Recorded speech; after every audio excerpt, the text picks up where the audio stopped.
So my name is Jay Patel, CEO of IMImobile.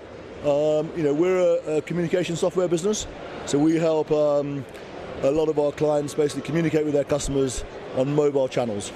So we do everything from SMS to push to email to Facebook Messenger and now RCS. We're the UK market leader in managing customer interactions, and then we also have a big footprint across Africa, South Africa, Nigeria, India and South Asia. And then in the last year we started more of a presence in the US. So we're now also working in the US as well. What's interesting, I think, is that we're probably just at the start of an inflection, I think. We've obviously had text-based messaging for a very, very long time. App-based messaging and OTT messaging. But I think with the work that the GSMA are doing, the work that obviously Google, WhatsApp and others are doing as well, rich media messaging, the networks are better, so the use of video across messaging channels, use of rich media.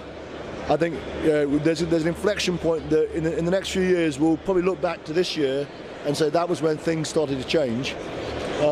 For us, it's less about the channel, and we like the fact there's more channels, we like the fact there's more innovation in the channels. It's much more about automation. And what we're looking at is how do we use these new channels, how do we use the fact that consumers love not calling call centers to actually automate a lot of that customer experience and help our clients save money. But also, ultimately, it's what customers want. So nobody wants to spend their life on the end of a voice call to a call center. So clearly, with GDPR coming along, the right to communicate, I think, is now, there's a framework which I think all corporates are obviously looking at and have to do. We've been working with our big clients, providing them with GDPR consent management solutions. So we manage the consents on their behalf.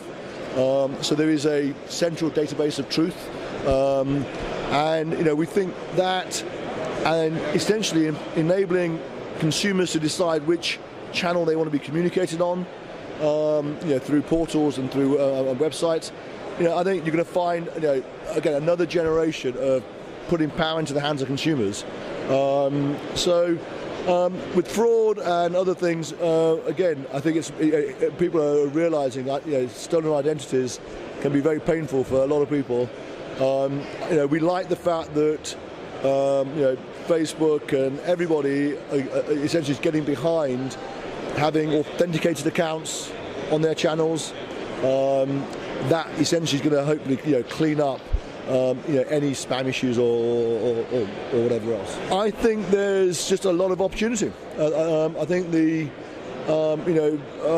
automation agenda, chatbots have kind of had a bit of a hype, but automation is coming in a very big way, and with that, machine learning, AI, using all the tools that are out there to personalize and optimize customer experience. I think just means that you're going to see a sea change in how we all deal with our service providers, whether it's banks, utilities, operators. We have a proposition around being a zero-touch organization. Putting convenience back into the hands of our clients who have got smartphones, who can provision a lot of things themselves, and that can save a lot of money. But to do that, you've got to have channels, you've got to have integrations, you've got to automate, learn. So in the next few years, I think you'll see a sea change in that.